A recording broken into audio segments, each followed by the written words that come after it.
Greetings, I'm Eric Corman, podcasting from Taste Washington, where 200 wineries from all over Washington State get together at the Quest Event Center.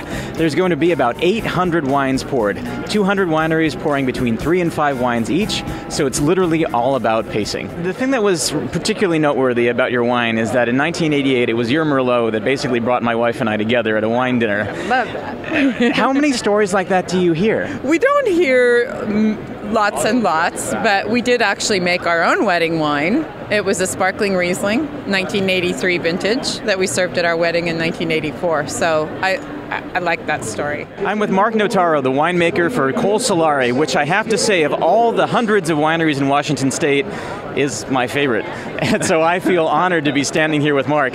Mark, I gotta ask you, what is your secret? How do you make Col Solare so amazing? Well, Col Solare, with anything with winemaking, and winemaking is a combination of things, but it all starts with good grapes. And I think you can take grapes up a level. You can certainly, as a winemaker, take grapes down many levels, but it all starts out in the vineyard. And for us, we're sourcing a lot of fruit now from Red Mountain, which is where we built our state winery. We planted our own vineyard up there, and that is a really special place. It's a very small appellation with some really unique characteristics. The grapes from there tend to have a lot of power, a lot of richness, which is our style. So it winds up being a nice combination. But that's the first step, is vineyards, without a doubt. Your wine has got to be some of the best I've ever had. Oh, thank you. Oh, you're so welcome. It just is what it is. Oh, thank you so much. What do you think is the biggest marketing challenge that we are facing now as a Washington winery?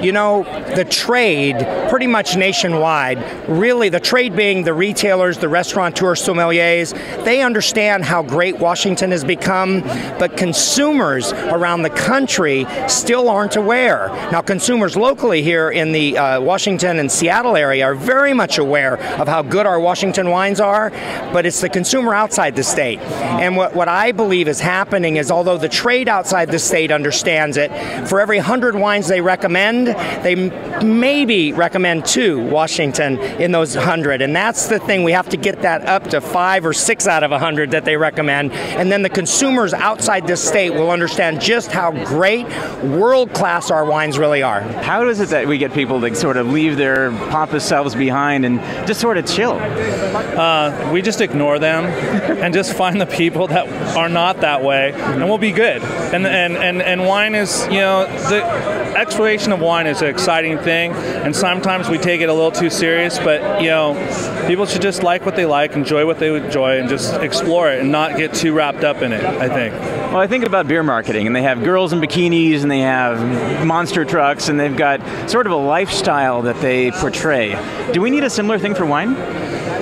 Well, I like girls in bikinis, but I don't know if that'll work for wine. I think wine is more connected to food. It's more connected to family and friends. It's more of a group activity, where I think, beer is portraying itself as party, individual, rugged, and it's cool. That's a good thing, but that's not, I don't think, wine's about. Wine's about communication more than it is other things. So if you were to make your own wine commercial for your FST winery, what would it look like? Oh, good question. Well, that kind of puts me on the spot, don't you think? Sorry. Let's see. Cowboys with hot chicks drinking wine with chili. I don't know. What? I think that would sell. I think it really would. Looks like I survived another Taste Washington. This is probably my 6th year, and it's amazing to see the variety and the quality of Washington wines.